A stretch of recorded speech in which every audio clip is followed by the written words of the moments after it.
where did you travel for a trade mission representing MPSG, and when did it take place? When was it? Oh, it happened. The first stop was Bangkok, Thailand, and that was the very end of of January.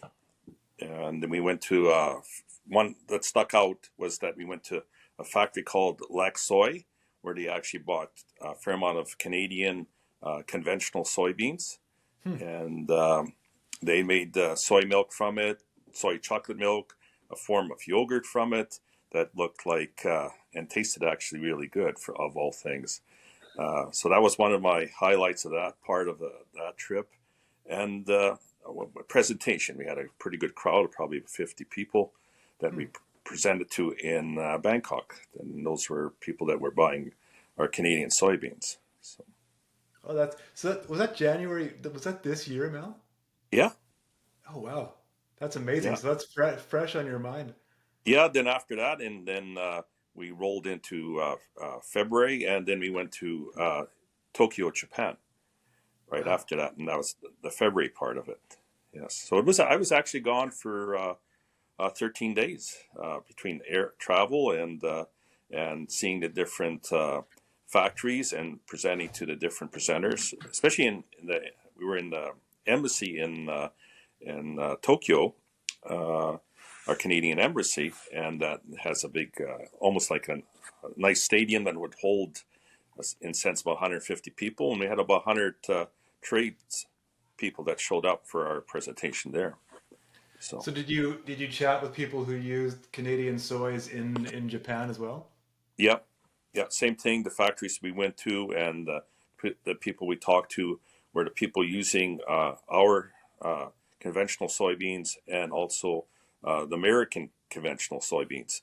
So Hmm. it's like trying to be persuasive that we have a great product and that we will produce like IP bean specific ones actually here in Manitoba because Savita has my understanding, also a location or a couple people that trade with the Japanese people. So that means the beans we grow on our farm here in Manitoba, the conventional ones, will be going to places like Thailand and like Japan. So Yeah, that's fascinating. So did you like? What was the overall message for like about Canadian soys? Did they talk about anything like seed size or protein or anything like that? yeah, we have. It's pretty restrictive. The quality we have to have 40% protein. We have to have a larger, even seed. So when the mills clean it here in Hmm. Canada, it needs to be sized like pretty consistent. And then at the same time, uh, oil content like 19%. So there's and moisture. They wanted 14% and drier. So the criteria is pretty tight, but they're looking for quality and they're paying a premium for the quality. That's the one of the big things. They're actually paying a premium for quality to meet the standard they're looking for. Oh, that's interesting. So what made you want to do this trade mission? Was it was it just your responsibility as the chair, or were you curious, or yeah, talk about that.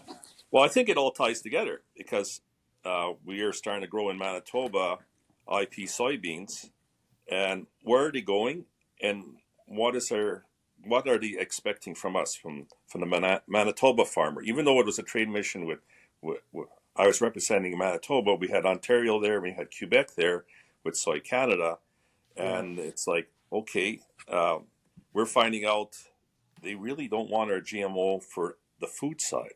That's going to go into cattle feed in other areas, but they're looking for specific lines of conventional soybeans.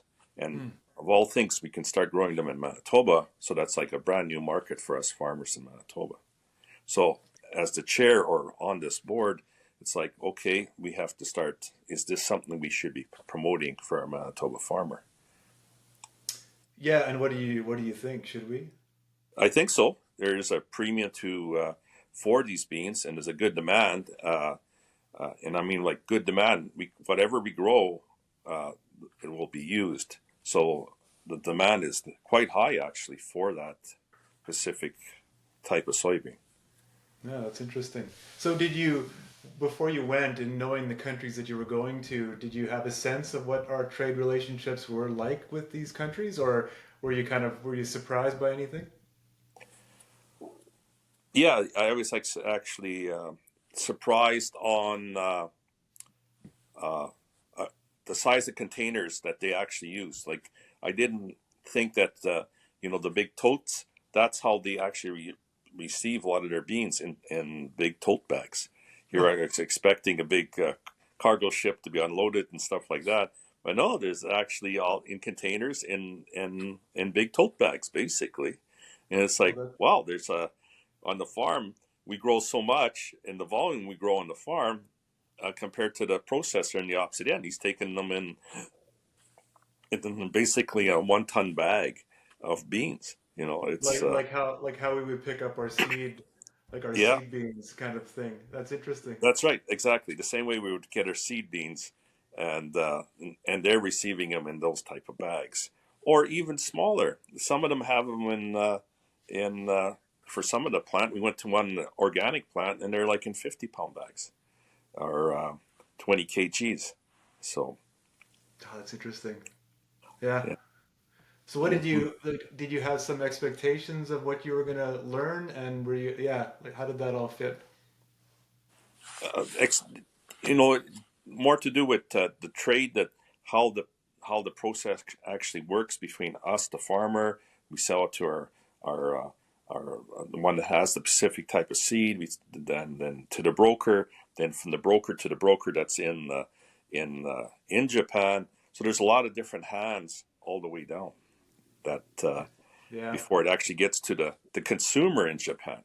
But what I really learned in Japan is that they're really a society of high quality. It means, like, whatever they do in Japan, the people, the society, it's very disciplined, very clean.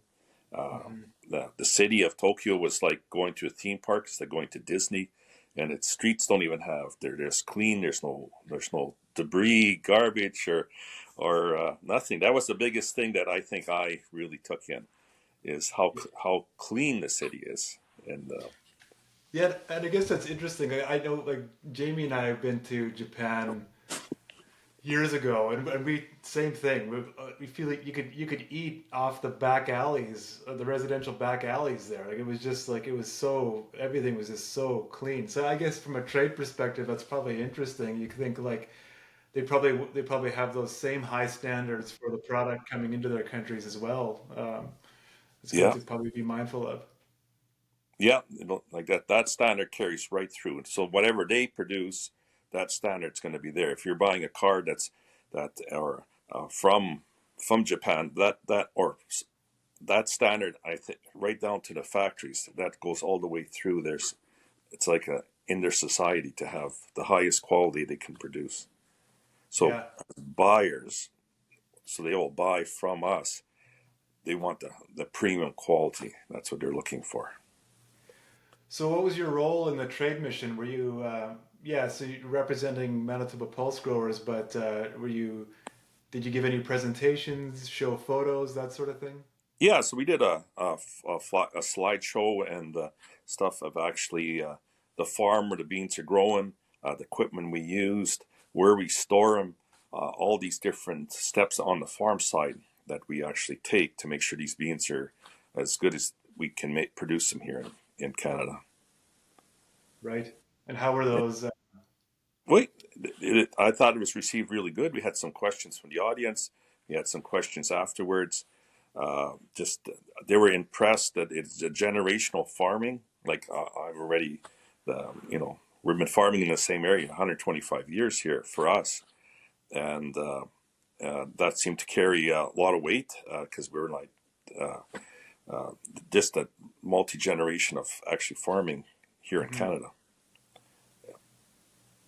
It's interesting. So what did you learn about the culture of the countries that you visited, and how the food that we sell them like supports that culture? And yeah, maybe talk a little bit about that.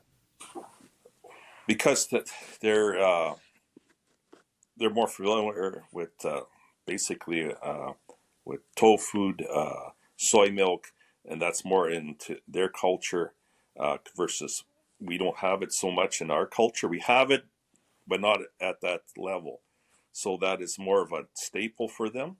And so taste is a big thing. The quality of the product, the, those details are. Mm. It's everywhere. You can go to the actually to a dispenser and just put your change in, and here it pops off a can of soy milk or chocolate soy milk, or where we take it like for our regular milk. That's their regular milk. It's all the soy products. So. Yeah, that's really interesting to see that, I bet. So what was your favorite like your favorite part highlight of the trip of the trade mission? Uh,